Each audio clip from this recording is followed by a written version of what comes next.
personnes qui sont contre la société Sofibank et ça. Ne comparez pas les personnes qui sont contre. Les greffiers divisionnaires du tribunal du travail de Kinshasa Mobilité ne comparez pas également les personnes qui sont contre. Cette personne ainsi déclarée, le tribunal est valablement saisi sur l'espoir régulier à l'égard de toutes les parties des Falderes et non saisi à ce jour à l'égard de la partie de Menderes, faute d'espoir régulier, à moins qu'elle accepte de comparaître les Menderes qui ont fait défaut à ces jours. Conformément à la loi, le tribunal va devoir retenir les défauts à leur charge. Donc, je ne voudrais pas être le tribunal peut demander à la caméra, madame, de ne pas me filmer, ça me convient mal. Demanderai sa constatation de ta protection et en dérobade. Et vraiment en dérobade, puisque d'abord, elle n'a versé aucune pièce dans les dossiers physiques, tout en plaidant. Elle n'a exhibé même exhibé nous de pièces. Aucune.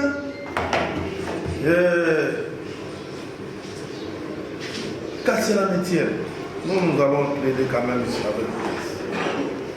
Nous allons plaider avec pièces. D'entrée de jeu, pour nous, la deuxième, troisième, quatrième et même cinquième à signer soit mise hors cause. Et soit mise hors cause. Pourquoi? Puisque l'huissier de justice, en date du 11 juillet 2025, à 11h26, est passé à procéder à la main levée de saisie attribution de créances dans ces sociétés-là. La preuve est là. Pourquoi d'abord les amener encore le jour d'aujourd'hui? Puisque la main levée avait été faite pour ces sociétés. Nous entrons d'abord dans les faits. Quand bien même teinté de contre-vérité par Delta Protection, voici les faits de la présente. Votre tribunal, sous RT 0933, a rendu cette décision au fond et la décision dit ceci: quant au fond, d'irrécevable et fondé, l'action mise par le demandeur Amengele Tambwe et il fait droit, condamne la défenderesse et la société de ta protection, SARL, premier tiré, au paiement à titre de dommages et intérêts pour rupture abusive d'une somme équivalente à 36 mois de son dernier salaire, soit 362 000 fois 36 000, ce qui donne 13 millions 058 978,4 francs congolais. Deuxième tiré, au paiement de son décompte final, tel que calculé par l'inspecteur du travail du ressort, en tenant compte de la somme déjà perçue, soit 2 994 544,94 francs. Moins 922 000 francs perçus, il était resté 2 072,544 francs. Troisième tiré, au paiement de la somme de 100 000 $ à titre de dommages et intérêts pour tout préjudice dû au paiement de son décompte final de ses salaires des heures supplémentaires dans les délais de l'ordre. Je ne sais pas, est-ce que Delta a lu cette décision? Quand bien même, quand on l'a dit au fond, elle-même a fait taire certains éléments de son assignation. Elle n'a pas voulu le dire. Mais Delta Protection avait refusé cette exécution provisoire. Nous sommes allés en défense et exécutés. Les défenses lui ont été accordées, votre honneur. Les défenses lui avaient été accordées. On avait refusé. Mais ça chatouille un peu la tête puisque Delta revient encore à Bovo, à une phase qui était déjà dépassée. Une phase dépassée. Les défenses lui ont été accordées. C'est comme ça que nous sommes revenus au fond, en appel. Et au fond, en appel, l'arrêt a été rendu. Delta n'a pas respecté les prescrits de la loi. On a déclaré son appel irrecevable. L'arrêt est là. Que ce soit notre appel incident, que ce soit son appel principal, la cour d'appel de Kinshasa Matete avait déclaré ces deux appels irrecevables. Et en ce moment-là, on revient pour exécuter. Non pas le décompte final, Delta, non. Mais là, nous venons pour exécuter toute la décision. C'est la décision totale qui est exécutoire maintenant. L'huissier est passé. Il est allé dans les banques. C'est comme ça que l'huissier va faire le premier procès. Saisie, attribution. Saisie, attribution. L'huissier est passé dans différentes banques où se trouvent les logés, les avoirs de Delta. Ben effectivement, le procès ne va pas laisser là, qui n'a pas été attaqué,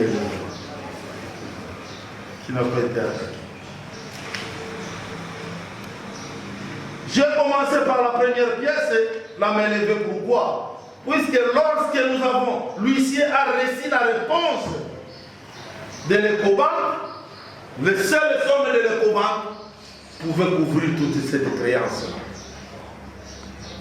Seule somme. Et c'est comme ça que directement, l'huissier est allé faire la main levée pour les autres banques. Et on a gardé que l'Ecobank, puisqu'il y avait des sommes qui ont la possibilité, la capacité de couvrir cette créance-là. L'huissier est passé dénoncer. C'est là que on cherche à incriminer, puisqu'on est en dérobade. On manque d'éléments. L'huissier est passé dénoncer, comme c'est le droit. L'acte de négociation est là. Curieusement, 30 jours après, comme c'est des droits avant 30 jours, Delta a fait sa contestation dont nous sommes par des verbes. Juridiction présidentielle. En droit, votre honneur. Prétendue violation des articles 153, 154, 28-3 de l'acte uniforme et 157 du Code de procédure civile. Et à cela, on est allé, on a encore ajouté dans les fonds du Code l'article 1.6 et l'article 16 de la loi portant organisation et portant création organisation de la fonction des huissiers. Article 153 de l'acte uniforme. comme lui-même l'a bien dit, l'a énuméré dans son assignation, on dit qu'il faut qu'il y ait un titre exécutoire qui constate une créance liquide et exigible.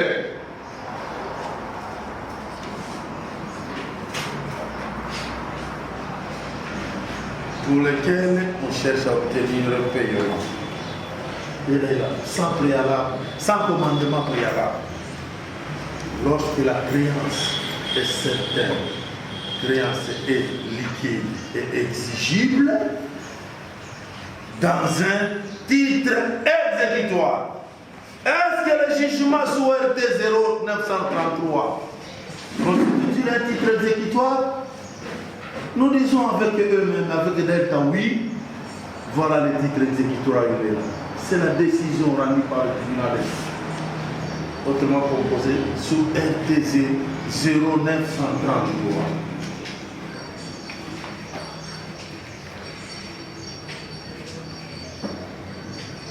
Y a-t-il une créance certaine, liquide et exigible? Nous disons oui. La créance, elle est là. Avec tout ce qu'elle a donné comme droit au jour d'aujourd'hui, elle est fixée à 16 733 813 000 francs. 813 francs congolais. 16 733 813,1 francs congolais. Plus 111 116 dollars. Dans la créance exigible que nous demandons à l'État de nous payer. On ne demande pas à l'État de nous payer 13 millions, non. Voilà cette créance-là. Mais malheureusement, l'État vous dit que ce titre exécutoire est contesté. Et sa contestation, il l'a fait baser sur une action en tierce opposition d'un associé de la société. C'est son droit. Mais là, si nous disons, nous avons tellement dit la Delta que non, ce n'est pas ça la contestation de créance. Non, ce n'est pas ça. C'est votre droit. Vous contestez l'exécution, mais pas la créance. Puisqu'elle est là, certaine, liquide et exigible. Certaines liquides exigibles, mais pas, il n'y a pas de contestation. Et hélas pour eux, pour elle, pourquoi? Malheureusement pour elle pensait avoir une surséance rapide à l'exécution. Mais la Cour a pu la faire en délibéré. Jusqu'aujourd'hui, jusqu'à la preuve du contraire, il n'y a pas une décision qui suspend. Puisque la tierce opposition elle-même n'est pas suspensive. La loi dit qu'il faut que la partie sollicite. Et elle a sollicité, mais hélas au jour d'aujourd'hui, votre honneur, cette décision-là de sursoir à l'exécution de la saisie de l'attribution de créances n'est pas encore rendue. Delta ne peut pas dire qu'il y a une contestation. Non, il n'y en a pas. Mais alors elle revient même en contradiction avec elle-même. Puisque dans son assignation, qu'est-ce qu'elle dit? Qu'il y aurait contrariété des décisions et que si vous confirmez aujourd'hui cette saisie, la Cour d'appel pourrait, conditionnellement, sursoir. Mais à ce moment-là, on vous demande quoi? Quelle est la demande? D'annuler, d'ordonner la main levée, c'est comme ça. Mais ils ne disent pas s'ils ont posé dans cet angle-là, quelle serait leur demande? C'est peut-être de vous demander de sursoir. Mais pourquoi ils vous ont saisi? Puis en matière présidentielle, c'est l'urgence. Nous sommes en matière d'urgence. Ils nous ont saisi pourquoi? Par formalisme. Puisque le moyen qu'ils développent là, il sous-tend, elle est en train de soutenir une surséance de votre part. En attendant cette décision, si on le comprend bien. Comment une assignation en tierce opposition doit devenir une contestation d'une créance exigible certaine et liquide.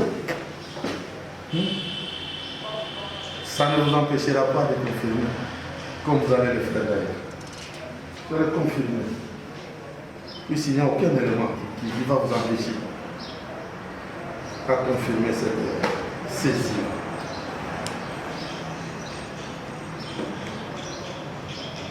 Votre honneur, c'est un souhait que Delta avait demandé, sollicité au niveau de la cour d'appel dans sa tierce, pas Delta, Roland, un associé, avait sollicité le droit au d'amener, c'est le droit de faire toute action, oui.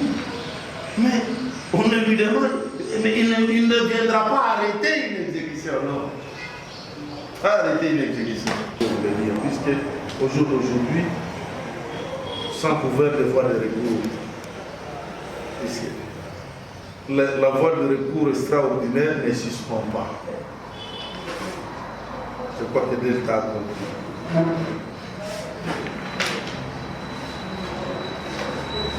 Article 154. Prétendue violation de l'article 154. Delta n'a pas voulu le dire. Pour Delta, elle dit que la saisie serait disproportionnée et qu'on ne devrait que se limiter au paiement de 13 millions. Oui, c'est dans son assignation, il parle au paiement du décompte final. Mais dans sa plaidoirie, il soutient 13 millions. Et il ajoute même, dans son assignation, ce qu'il n'a pas plaidé sur ça, que l'huissier de justice a étendu sa saisie jusqu'au dommage et intérêt. C'est comme ce que nous disons à Delta, à votre honneur. Au jour d'aujourd'hui, l'exécution nonobstant tout le cours, on a déjà dépassé par une défense exécutée abordée. On est en train d'exécuter une décision judiciaire complète, RT 0933, complète, confirmée par l'arrêt RTA 2710. Puisqu'il n'y a que l'arrêt qui pouvait arrêter cette exécution. Il y avait la défense qui avait arrêté l'exécution provisoire. C'est ça la confusion de l'aide. L'étape de l'exécution provisoire est déjà dépassée. Puisque nous avons même montré à la Cour que le décompte final avait un caractère alimentaire. Mais la Cour n'a pas voulu nous suivre et avait accordé les défenses. C'est comme ça qu'on nous avait demandé d'aller au fond. Nous sommes allés au fond. Et la Cour a rejeté tout. Qu'est-ce qu'on exécute? On va exécuter encore le décompte final? Non. C'est la décision tout entière qui est en train d'être exécutée. Donc l'article 154 de votre honneur, lui aussi, n'a pas été violé. N'a pas été violé. On est en train d'exécuter toute la décision. RT 0933 et non une partie de la décision. Et les montants, les greffiers avaient déjà noté ce que nous avons dit comme montant qui est poursuivi avec les droits qui doivent être payés à travers ces actions. Donc la juridiction présidentielle comprendra que l'article 154 n'a pas non plus été violé. Article 157 du Code de procédure civile. Paiement des droits proportionnels. D'ailleurs, il est le principe que nul ne plaide par procureur. Aujourd'hui, d'être à s'aimer l'avocat du greffier divisionnaire qu'il a cité. Puisque le greffier divisionnaire est cité ici. Il s'est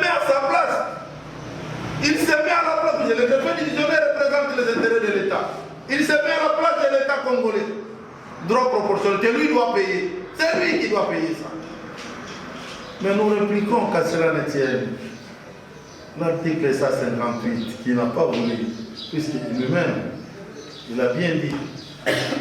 Nonobstant ce que l'article 158 dit. Qu'est-ce que l'article 158 dit nous dit? Du code de procédure civile. L'article 158 dit ceci. La grosse, une expédition, un extrait ou une copie peut être délivrée en DB. Voilà. Mais l'État fait semblant. Votre honneur, aussi l'ordonnance en DB, l'ordonnance est là. Et qu'est-ce que l'ordonnance dit? Il dit ceci. Par ce motif, autorisons les greffiers divisionnaires de cette juridiction à lui délivrer la grosse copie de la cause sous RT 0933, moyennant paiement préalable de $71 de frais de justice. Quitte à ce dernier, le greffier divisionnaire, de récupérer les restes aussitôt après exécution. Or, pendant que l'État congolais attend son argent, dès que lui dit qu'on doit payer, il s'oppose à l'exécution. Les restes. L'ordonnance enlevée est là. Le preuve de paiement de ce qu'on doit demander sont là. Donc même cet article-là, 157, n'a pas été violé. Il y a eu application de l'article 158. Voilà.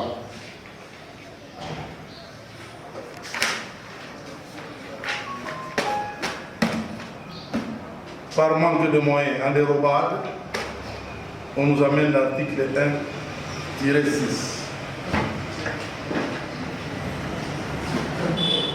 de mesures, nullité de l'acte de dénonciation du 11 juillet 2025. Pour quel motif?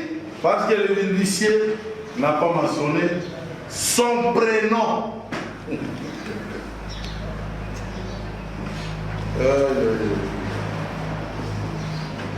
Les mentions substantielles obligatoires sont de plusieurs ordres. Et nous disons que quand on demande que l'huissier doit mentionner ses noms au pluriel, son prénom, adresse de son travail, de sa profession, tout ça, c'est puisque la loi voudrait que l'huissier qui instrumente soit bien identifié. Qu'il soit bien identifié. Or, dans l'acte qu'on est en train de poursuivre, dénonciation, l'huissier bien identifié, mon coco condé. Il est bien identifié. Mais on dit non, comme il manque son prénom, l'acte doit être nul. Oh. Mais le code de procédure civile, l'article 28, nous dit quoi? Puisque corroboré avec les droits au WADA. Oui. Qu'est-ce qu'on a dit? Article 1-16. En rapport avec les dispositions propres à chaque type de mesure ou de procédure. En rapport. C'est-à-dire même la nullité en droit au WADA à la loi sur la procédure civile congolaise. Lisez jurisprudence. Même la loi, même l'article 28 du Code de procédure civile, qu'est-ce qu'il nous dit? Article 28, Code de procédure civile.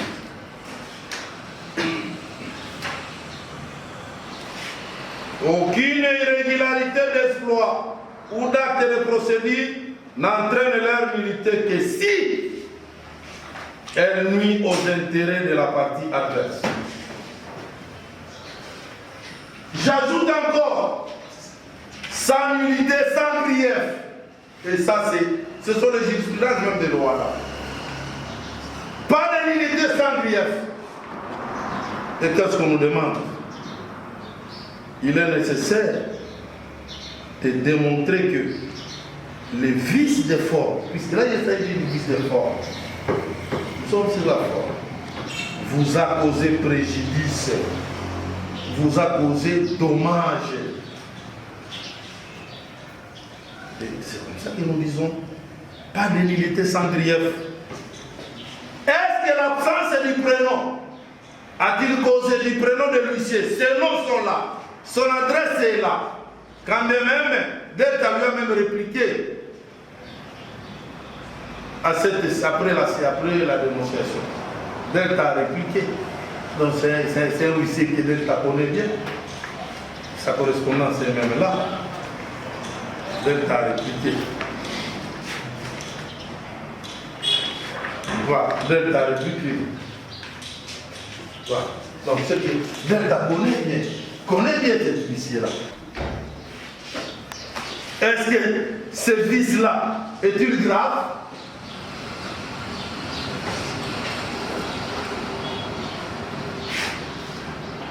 C'est comme ça que la jurisprudence dit le grief est constitué par les torts censés et causés à la partie qui invoque la vérité ou l'empêchant de défendre correctement ses droits. Ainsi, le vice de forme fait grief.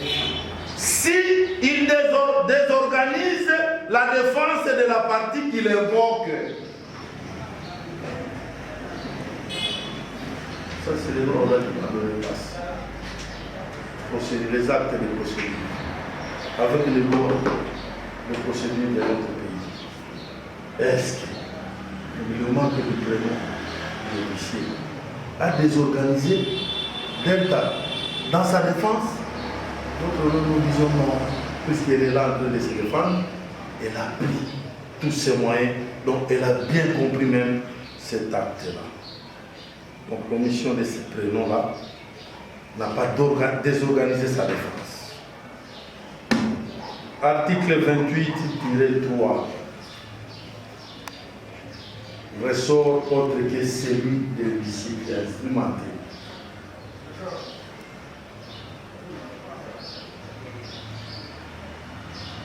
La loi dit très bien que chaque huissier doit instrumenter là où il se trouve. Et on nous ajoute même l'article 16 de la loi numéro 016-011 du 15 juillet 2016 portant création et organisation de la profession d'huissier. Cet article, nulle part, a ordonné que l'huissier qui fait élection de domicile auprès de son confrère puisse communiquer cette pièce. Non. Au contraire, la loi nous a dit, lorsqu'il est domicile, ces actes doivent être contresignés. Est-ce que la dénonciation n'a pas été contresignée par l'autre partie? La pièce est là. Vous allez trouver.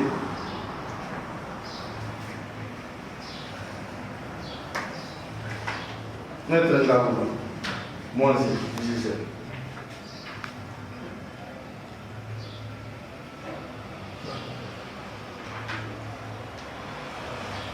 On a contresigné.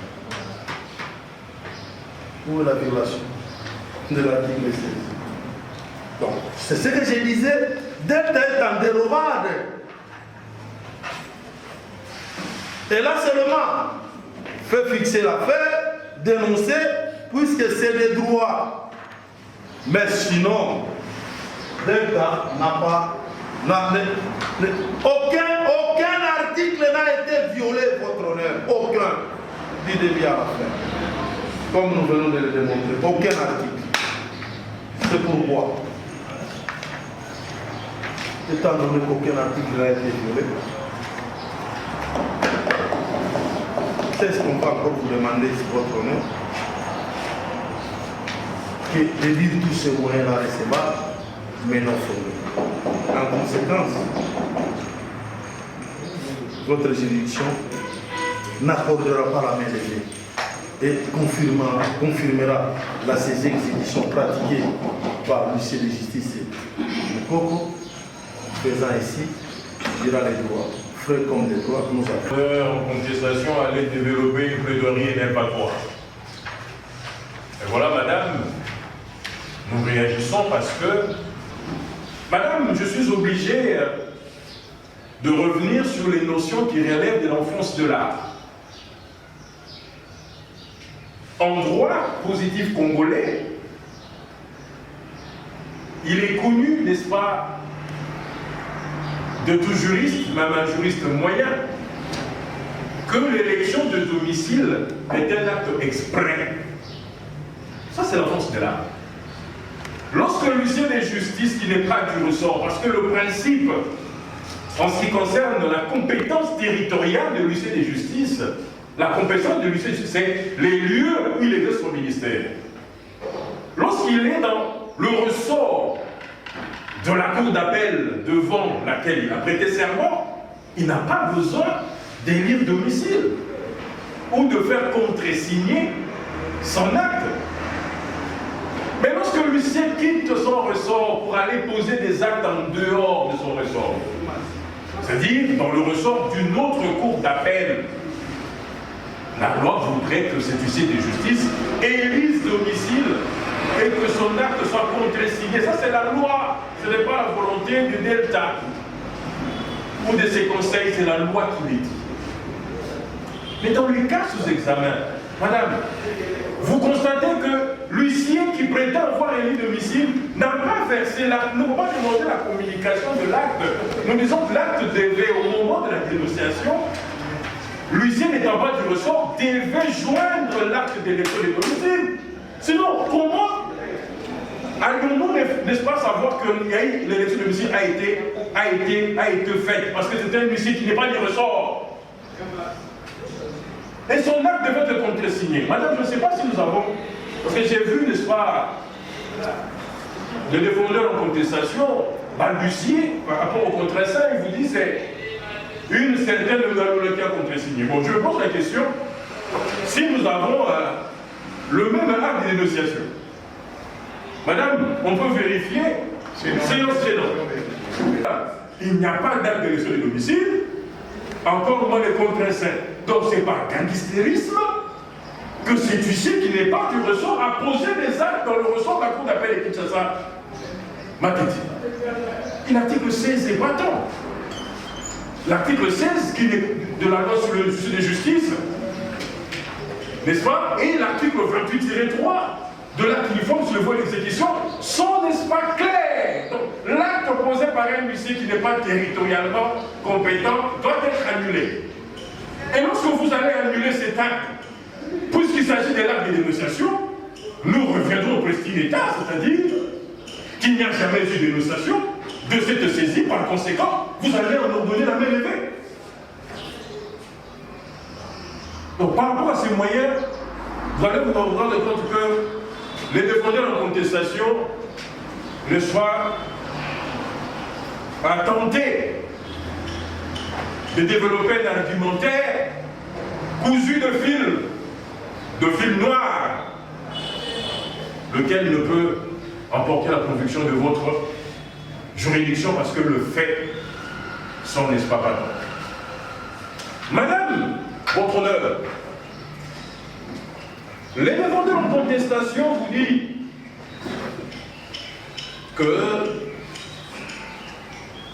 en ce qui concerne la contestation sérieuse du exécutoire, il vous dit, mais l'article 153 n'a pas été énervé parce que nous avons bel et bien un titre exécutoire. Ce que nous ne remettons pas en cause.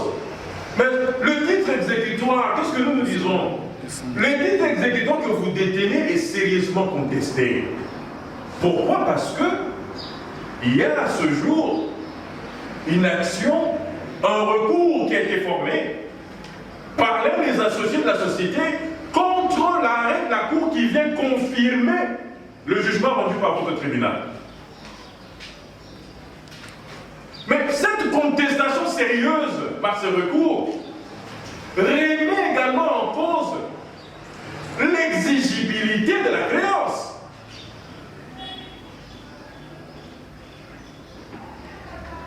Elle remet Parce que si la Cour d'appel arrivait à suspendre l'arrêt de la Cour sera appelée à examiner le moyen. Quant au fond, elle examinera le moyen de l'associé. Et l'associé, on sait dire, va devoir démontrer que c'est à tort que tant le principal et les dommages d'intérêt ont été accordés à M. Amengeli. Mais vous n'allez pas, nous ne vous demandons pas, madame, des sursoirs. C'est parce que nous demandons. Nous avons lu, madame, les dispositifs. Moi, je pose la question. Nous avons lu les dispositifs de notre assignation. Avez-vous vu quelque part où nous vous avons demandé la subséance? Nous vous avons demandé, madame, tout simplement, de tirer comme conséquence la main levée. Pourquoi? Parce que il a été jugé par la Cour de cassation française. Nous allons, n'est-ce pas, madame, reprendre dans notre note de plaidoirie cet arrêt de la Cour qui est transposé également dans le espace Rwanda parce que, comme nous le savons tous bien, l'acte uniforme sur le voie d'exécution est en réalité, ou le droit Rwanda, c'est en réalité le droit français. La procédure civile française. Et en ce qui concerne le voie d'exécution, c'est la procédure civile française d'exécution. Et cet arrêt de la Cour de cassation française dit que lorsqu'il y a un recours qui, n'est-ce pas, contre un titre exécutoire, étant donné que ce recours remet en cause l'exigibilité de la créance, la juridiction saisie ne doit pas confirmer la saisie. Saisie en contestation ne confirme pas la saisie. Elle doit en ordonner la main levée. Pourquoi? Parce que si elle arrivait à confirmer la saisie et que la contestation sérieuse remettant en cause l'exigibilité, parce que l'exigibilité fait partie des caractères d'un titre exécutoire. Il ne suffit pas d'avoir un titre exécutoire. Encore faut-il que ces titres, les défendeurs en contestation l'a si bien dit, soient certains de liquide exigibles. Mais quand on conteste le titre exécutoire par un recours, lequel recours pourrait aboutir à une suspension de ce titre-là. Mais ça remet en cause l'exigibilité, donc les conditions, le caractère du titre ou l'un de caractère n'étant pas réuni, c'est à tort que l'huissier a eu à pratiquer la saisie. C'est à tort. C'est à tort. Mais il faut avoir un titre. Est-ce que ce titre est exigible à ce jour? Nous disons non, parce qu'il y a un recours qui conteste le titre. Sérieusement. Mais comment l'huissier peut pratiquer la saisie sur base d'un tel titre? Vous êtes le juge du contentieux de l'exécution forcée. Vous êtes là pour vérifier la régularité de la saisie. Qu'on évite, n'est-ce pas, les émotions. Nous sommes dans une matière spéciale. Vous êtes là pour vérifier la régularité de la procédure, de la saisie. C'est ce que vous faites, madame. Et voilà, on regarde les éléments que les défendeurs en contestation ne nient pas, parce qu'il vous a dit, oui, il y a, n'est-ce pas, une action, un recours fait par l'associé. D'ailleurs, il a dit c'est son droit. Mais voilà, quand il reconnaît qu'il y a un recours, il vous dit non, non, non, ça n'a pas d'effet par rapport à la saisie. Nous disons oui, ça a des effets parce que ces recours remettent en cause l'exigibilité de la créance qui fait partie des caractères du titre exécutoire. Donc c'est en tort que l'huissier pratique la saisie en vertu d'un tel titre. Vous devez vous rendre compte que l'article 153, madame, a été sérieusement violée. Madame, nous avons entendu dire ici, concernant, n'est-ce pas, l'absence de mention substantielle sur l'acte de saisie, notamment le prénom de l'huissier, les défendeurs en contestation n'ont pas nié. Il dit oui, le prénom n'est pas là. Mais est-ce que, au regard de l'article 28, est-ce que le préjudice, ils ont suivi quel préjudice? Madame, je me rends compte que les défendeurs en contestation est sous l'égide de l'ancien régime de la nullité en droit Rwanda en ce qui concerne la saisie-attribution. Les choses ont évolué depuis la réforme de 2023. Madame, moi je suis venu. Nous sommes toujours petits, nous comparaisons avec les textes.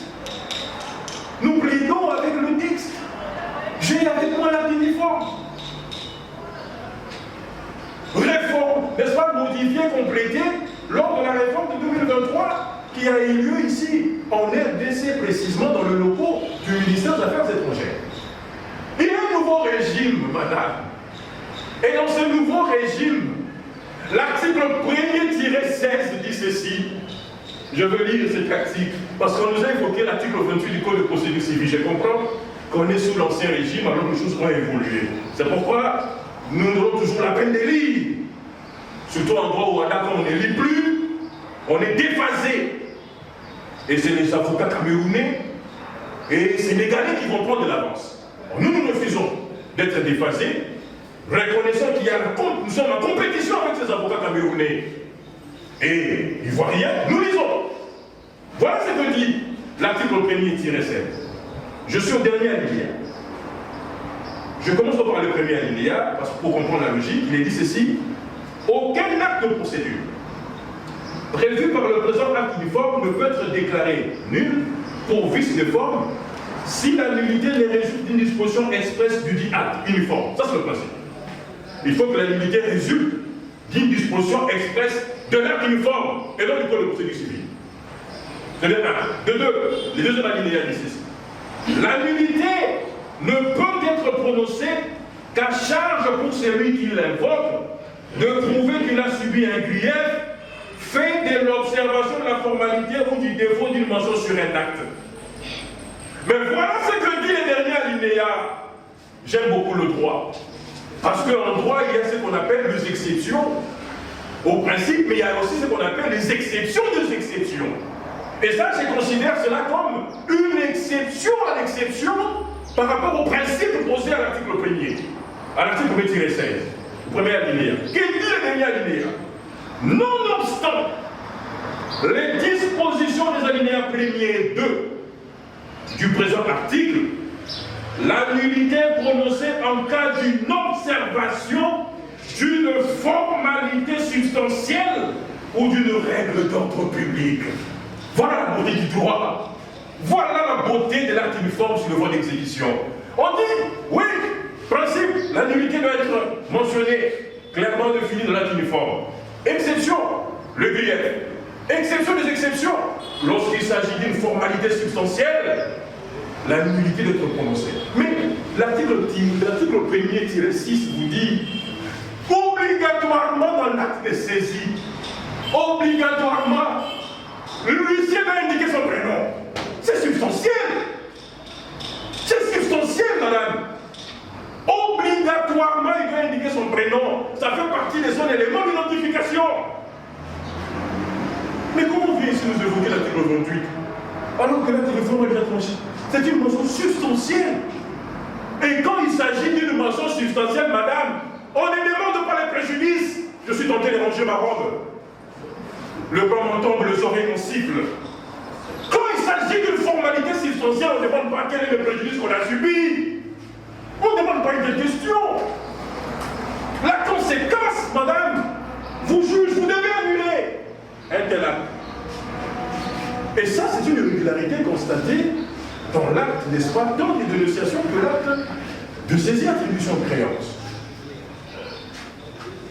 Je pense que par rapport à ça, parce que face à des évidences, madame, on ne discute pas. Madame, les défendeurs en contestation, n'est-ce pas, dans ces affabulations, vous dit, madame, que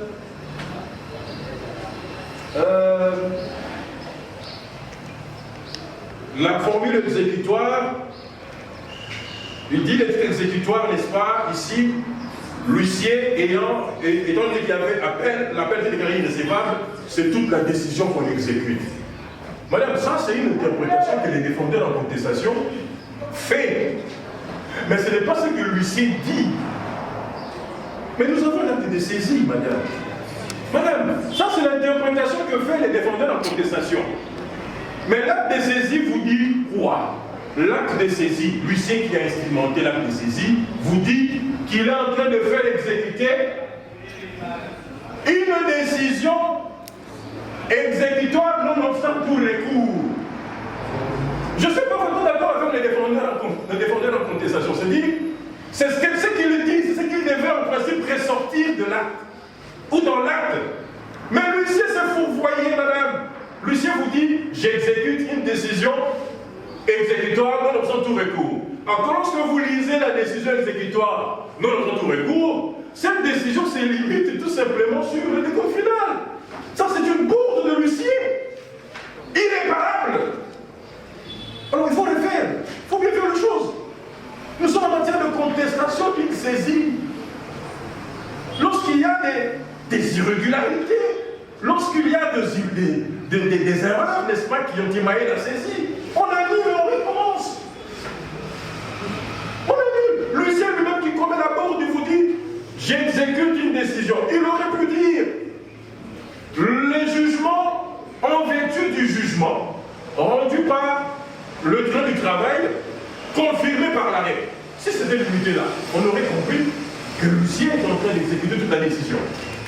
Mais lui vous dit, j'exécute tellement le décompte final. C'est ce qu'il dit, parce que la décision est exécutoire, mais le défendeur l'a dit, les défenses exécutées nous ont été accordées, comme il y a un arrêt d'irrécevabilité de notre appel, n'est-ce pas? Ça veut dire que les défenses tombent. Et plus les défenses tombent, qu'est-ce qui doit être exécuté dans son interprétation? C'est tout l'arrêt, c'est tous les jugements, toutes les condamnations. Mais l'huissier dit, j'exécute que le décompte final. Donc voilà. Je pense que face à de telles réalités, vous ne pouvez que constater les irrégularités au demeurant, n'est-ce pas, patentes. J'ai entendu dire, et ça c'est pour des raisons pédagogiques.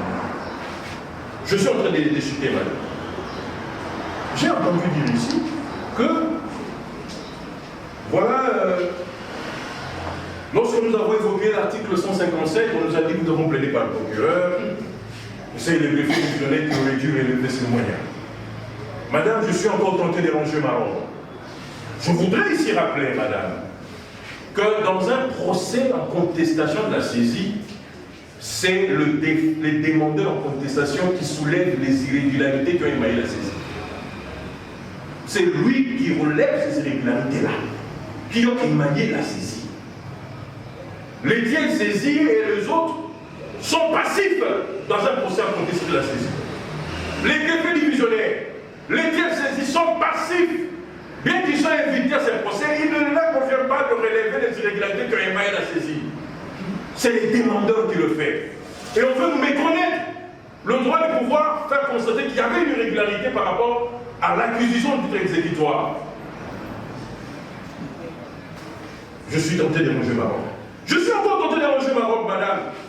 Lorsque j'entends dire, madame, les défendeurs vous disent, lui qui le reprochait, ou qui le reproche de s'être substitué en conseil du greffier divisionnaire, mais c'est lui qui vous demande de mettre les tiers saisis en cause. Madame, je ne sais dans quelle planète nous trouvons. C'est les défendeurs en contestation qui vous demandent de mettre les tiers saisis en cause. Mais ça, c'est une demande que seul le tiers saisi ne peuvent, n'est-ce pas, soulever. Maintenant, c'est lui qui paie par le procureur. Parce que les tiers saisis ne sont pas. Lui, défendeur en contestation, il vous dit, mettez les tiers saisis. Même dans l'hypothèse où il y a eu, n'est-ce pas, de main levée volontaire, mais il revenait au tiers saisi de le faire constater. Ça, c'est pédagogique. Il revenait au tiers saisi, comparaissant, n'est-ce pas, de la présente chose, de vous faire constater, voilà, quand à telle banque, telle autre banque, représente son conseil, en quelle date il y avait main levée volontaire, alors nous vous demandons de nous mettre en cause. Ce n'est pas une demande qui doit être formulée par les demandeurs, par les défendeurs en contestation. Ça ne se fait pas. Ce n'est pas lui qui formule une telle demande. Ce n'est pas lui. C'est les tiers qui doivent formuler cette demande. Donc, madame,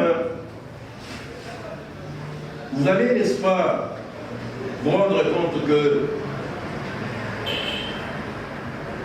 le défendeur en contestation a eu la langue embarrassée pour nous rencontrer la preuve, tout ce qu'il a eu à relever comme moyen ne nous ont pas sérieusement, n'est-ce pas, ébranlés.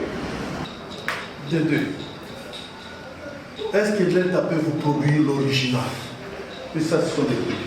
L'original, lui, signifiait pas ça. Lui, je connais, mais la copie originale lui signifiait. Je connais les méandres de l'État. Je connais la magie de l'État en falsification. Je connais. Nous en avons le preuve. Nous vous avons produit. L'huissier a contresigné. Mais vérifiez son acte là. L'huissier a contresigné. Vérifiez son acte, une copie libre. Est-ce qu'il peut produire, science tenante, l'original, la copie originale qu'on lui avait signifiée? Est-ce qu'il peut produire? S'il a l'original, qu'il produise l'original. Qu'il produise l'original. Voilà. Une copie tarabiscotée. On prend une partie, on enlève. Dans les cimets. Dans les cimets. Ah. Oh.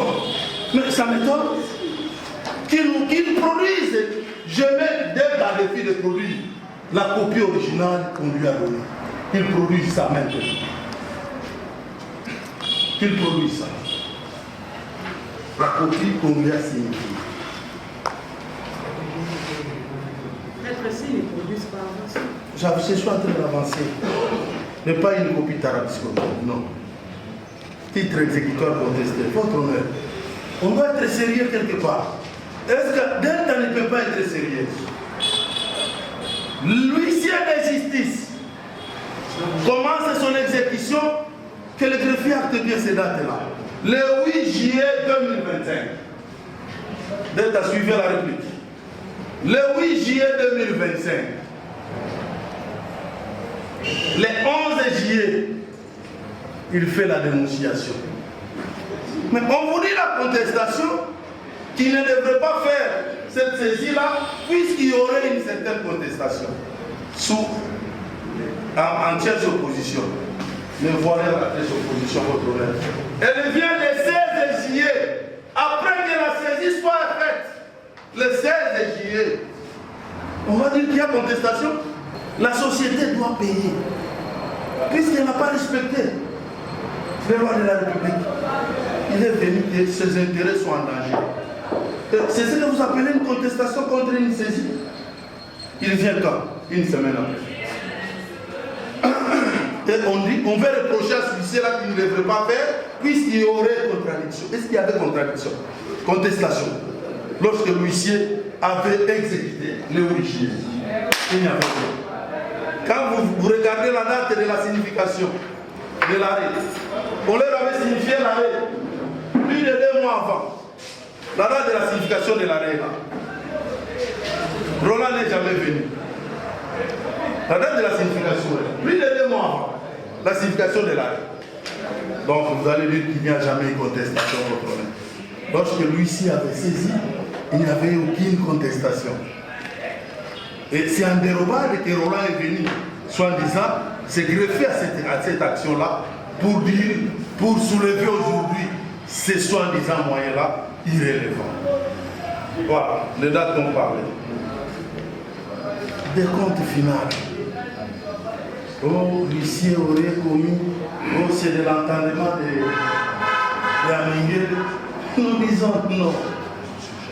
Lorsque vous avez été au premier degré, les défenses exécutées, accordées, on va au fond, l'arrêt au fond est sorti. Et on vous dit combien encore exécuté? Je ne sais pas. Je ne comprends rien. Donc c'est notre. Ça c'est vraiment les ABC des droits. Ça ce sont les ABC des droits. Lorsque la décision est exécutoire, c'est-à-dire il n'y a plus de recours à faire. Quel est le recours que vous allez attendre à faire? Oh non, un recours extraordinaire. Oh, après combien de temps? Ça, ce sont les ABC des droits. Vous avez été en appel, on vous a rejeté, c'est la décision entière qui est en train d'être prise. Article 157. On va dire non. Oui, je le répète. Nul ne plaide pas pour rien. C'est une irrégularité. L'article 158 a répondu, mais ils ne nous ont pas rencontrés. Sinon, pour dire que l'avocat que je suis un avocat coûteux. Oui, je suis un avocat coûteux. Mais lorsqu'il y a des causes et produits à faire, nous les faisons avec âme et conscience. Nous les faisons avec âme et conscience. Donc, à cette question, ils ne nous ont même pas rencontrés. Les preuves sont là. L'article 158 a été donné. Vous allez lui refuser sa qualité d'indirigent. Pourquoi? Puisque vous l'avez renvoyé de votre société illégalement. Et même illégitimement. C'est comme ça que la loi vous a rattrapé. Bon, pour besoin pédagogique, c'est pourquoi j'ai dit un mot par rapport au tiers saisi. Je ne voudrais pas bouger ma robe, non. Je reste calme. Bon, que l'exploit soit un peu agrandi avec tout le monde. Puisqu'il y en a en conscience, ce sont les actes. Vous ne pouvez même pas les appeler. Puisqu'ils ont l'acte. Dès qu'il y a un acte de main levée de ces sociétés-là, mais on va vous le demander pour la deuxième fois pour quel motif. Et pour besoin, pour la pédagogie des droits, nous disons un mot, nous avons placé juste un mot. Vous voulez que je bouge ma robe? Je ne la bouge pas. Je reste constant. Et j'ai dit, c'est un acte de lycée que je suis en train de...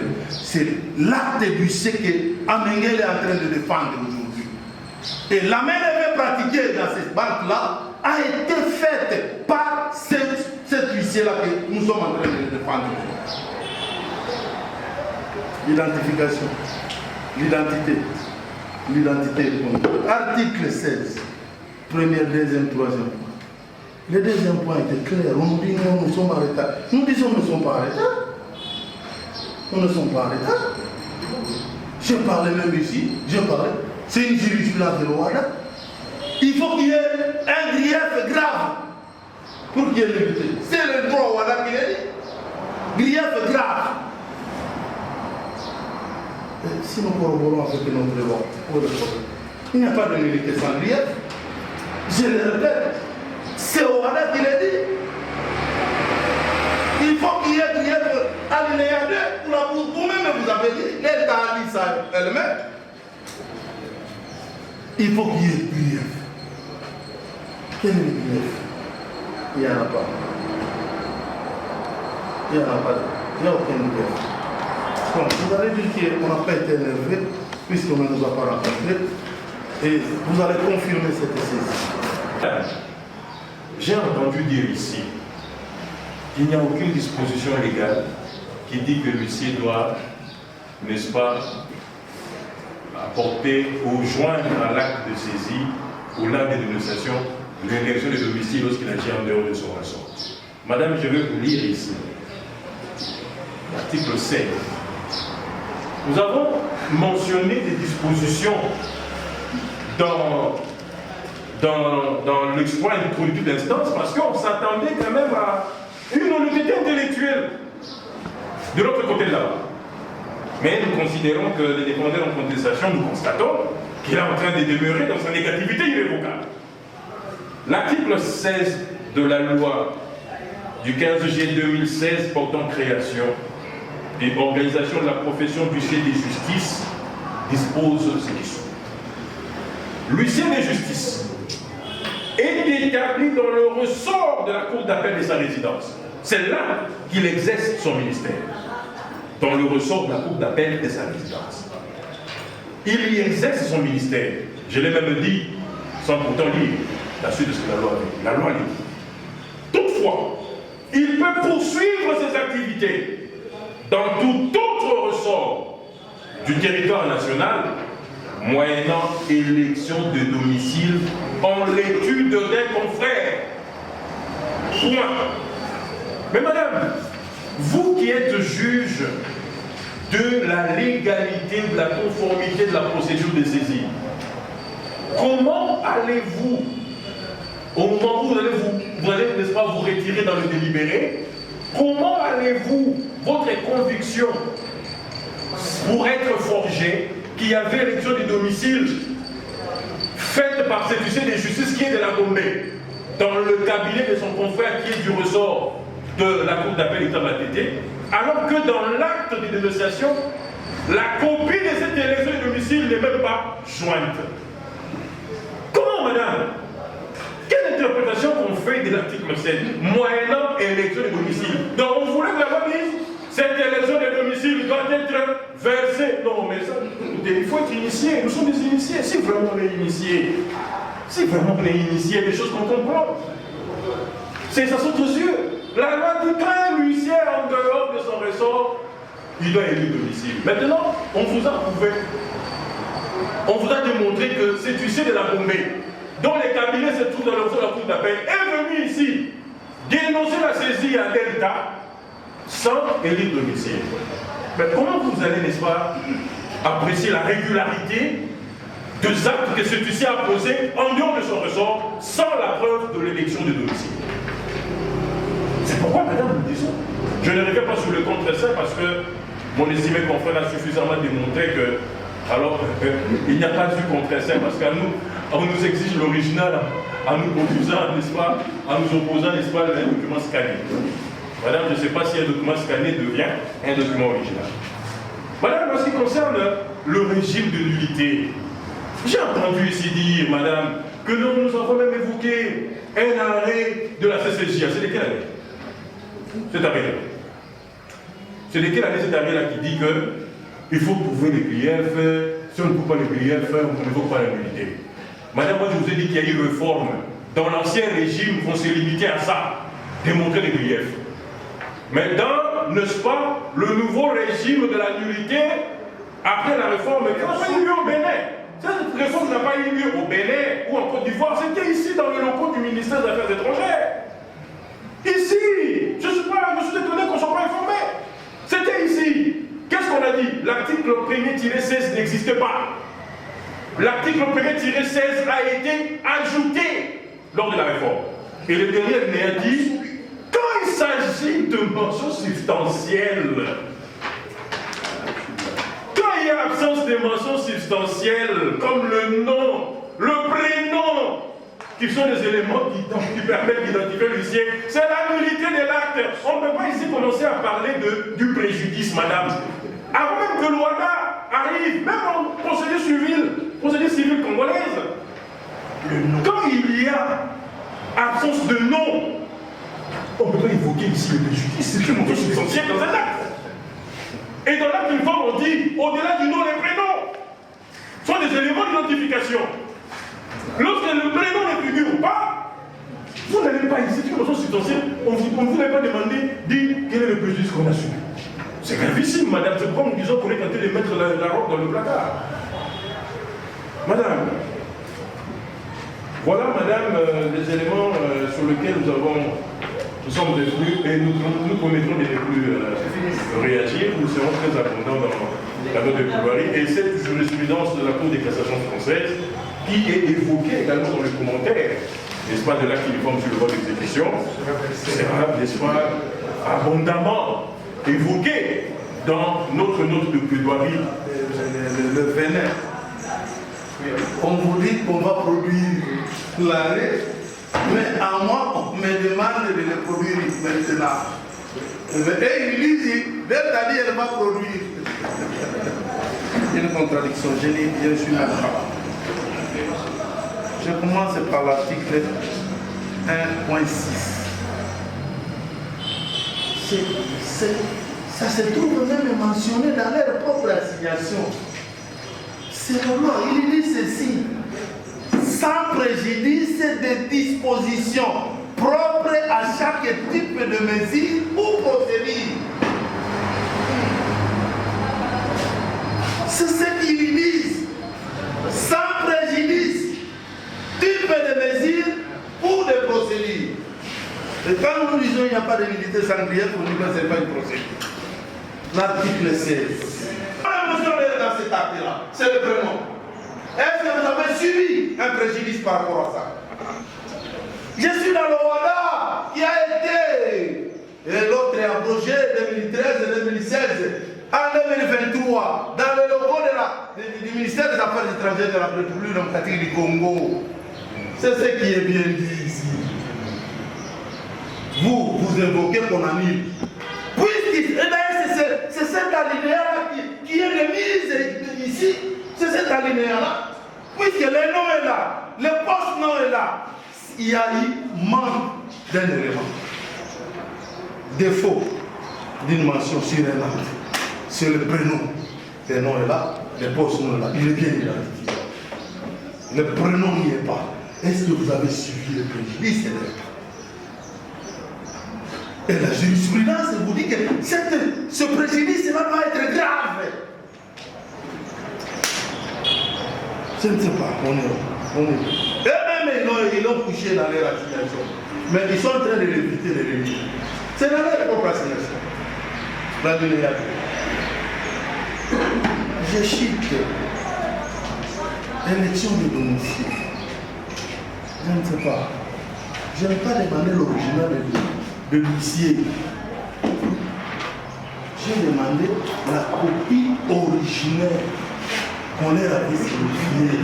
Il y a une copie originale là qu'on a déposée chez eux. Pas l'original, puisqu'il y a toujours les deux mentions originales que l'huissier a amené pour exécuter. Et il y a la copie qu'on laisse au parti. Votre copie Delta. Parce que vous nous avez amené copie de copie. Non. Et quand vous lisez leur copie, vous voyez qu'il y a eu tarabiscotage pour votre honneur. Il y a eu tarabiscotage. Donc on prend, on enlève ce qu'on peut enlever pour chercher un moyen à soulever devant les juges. Aucun article n'a été violé. Aucun. On lui dit l'article 158, il a gobé. On le prouve, les preuves sont là. C'est pourquoi nous avons eu la décision. Et la décision est en train d'être exécutée. La décision à exécuter, ce n'est pas une partie de compte final, non. On est en train d'exécuter toute la décision. Vous allez rejeter. Vous allez dire recevoir tous ces moyens, mais non faisant. Et en conséquence, vous n'allez pas ordonner la main levée. Vous allez plutôt confirmer cette saisie-là. Puisque la soi-disant contestation est venue après, plusieurs mois après que la saisie soit faite. En faisant ici, vous direz le temps. Dans le débat, on va la faire en délibéré pour se prononcer dans le délai de la loi. Pratiquement avant 12 heures. Donc plus tard 12 heures, vous aurez le moment. Honneur.